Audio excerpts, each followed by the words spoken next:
Thank you for choosing Wood's Powr-Grip products to assist in handling your material safely and efficiently. We've created this quick start guide to assist you in the correct setup and use of your model P1 DC2 channel lifter. This video is not a substitute for the lifter's instructions. Each operator should read and understand the entire instruction manual before using any vacuum lifter. The P1 DC2 is delivered in a heavy-duty box.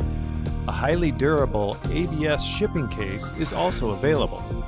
These containers provide protection for the lifter during transport and storage. Carefully open the box and remove all packing materials. Be sure to keep these materials for later transport and storage. Pull the tilt release lever to unlock the tilt latch and raise the lift bar to the upright position. The lifter's hang angle can be adjusted by shifting the lift spool. To do this, remove the top bolt and switch the spool to the alternate position. Reinstall the bolt and tighten securely.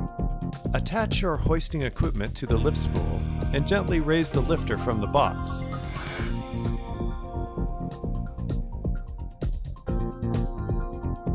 Never raise the lifter unless the lift bar is in the upright position.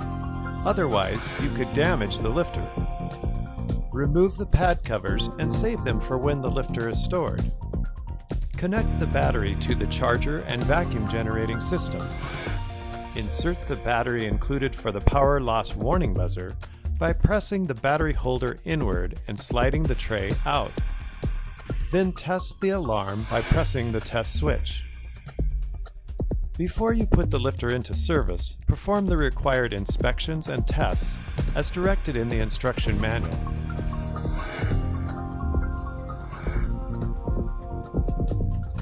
Before every use, be sure to inspect all controls, gauges, and indicators for visual damage. Inspect the air filters and remove any liquid or other debris found inside. The instructions explain how to correctly disassemble the filters. Test the battery for an acceptable charge before every lift. If the battery gauge reads less than 50%, charge the battery fully before using the lifter. If a battery loses its charge quickly or is unable to maintain a charge for a full work shift, replace it immediately. Make sure the sealing edges of all the vacuum pads are in good condition and free of debris.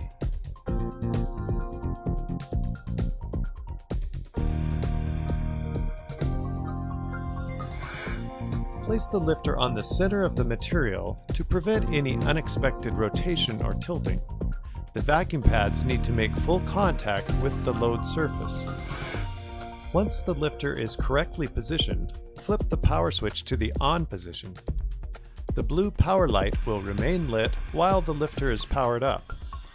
The power switch must stay in the on position during use. Press the apply button. This starts the pump, which draws air from the pads. The P1 DC2 has two vacuum circuits, with two pads on each circuit. Each circuit has its own vacuum gauge, vacuum tank, and control valve. If anything affects vacuum in one circuit, the other will continue to maintain its vacuum. Both circuits must work correctly to achieve full load capacity. After both gauges show vacuum in the green zone, the green lift light will also turn on to signal that the load can be lifted. The pump will shut off automatically to save battery life, and will cycle occasionally to maintain vacuum for lifting. If the pump cycles more than once every few minutes, or the green lift light turns off, support the load and stop using the lifter right away. Check the instructions for maintenance information. The vacuum gauges need to remain visible throughout the entire lift.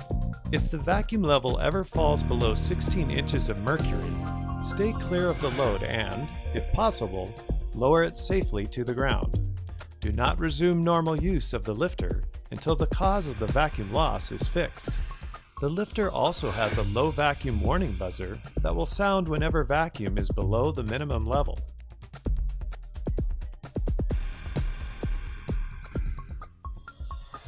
Make sure there is enough clearance for the load to tilt without hitting the operator or nearby objects, and keep a firm grip on one control handle.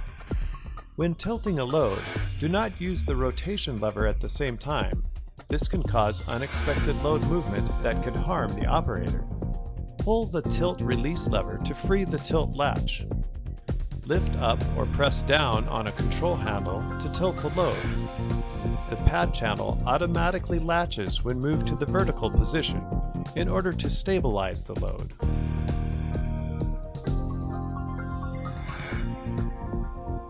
Make sure there is enough clearance for the load to rotate without hitting the operator or nearby objects, and keep a firm grip on one control handle. Pull the rotation release lever to free the rotation latch. Rotation stops are available at each quarter turn. To select a position, simply let go of the rotation release lever so that the latch can re-engage.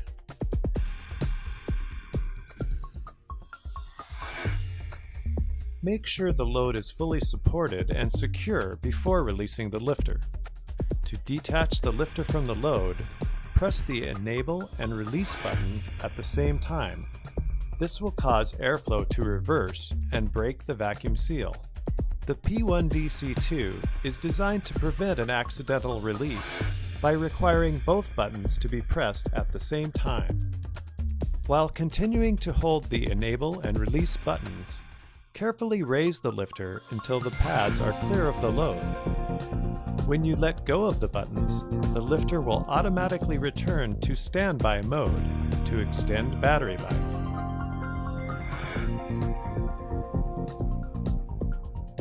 Once your work is complete, flip the power switch to the off position. The lifter can rest on its control handle. Make sure the lifter leans securely against an appropriate support to protect the pads from damage. For storage purposes, the lifter can rest with pads down on a clean, smooth, flat surface. Then lower the lift bar to a horizontal orientation and place a support under the lift spool. When the lifter is stable, unhook the hoisting equipment from the lift spool. To transport or store the lifter, disconnect the battery from the vacuum generating system. Charge the battery completely and then disconnect the battery from the charger. Place the pad covers back over the pads to keep them clean. Release the tilt latch and tilt the pad channel into the horizontal position. Lower the lifter into the box and unhook the hoisting equipment from the lift spool. Lower the lift bar to the horizontal position. Reuse the original packing materials to protect the lifter. Once you have closed the box, your lifter is ready to move to the next job. Be sure that you read, understand, and follow the guidance provided in the instruction manual, because it includes additional information and warnings. You can download a copy of the instructions for your specific lifter from wpg.com.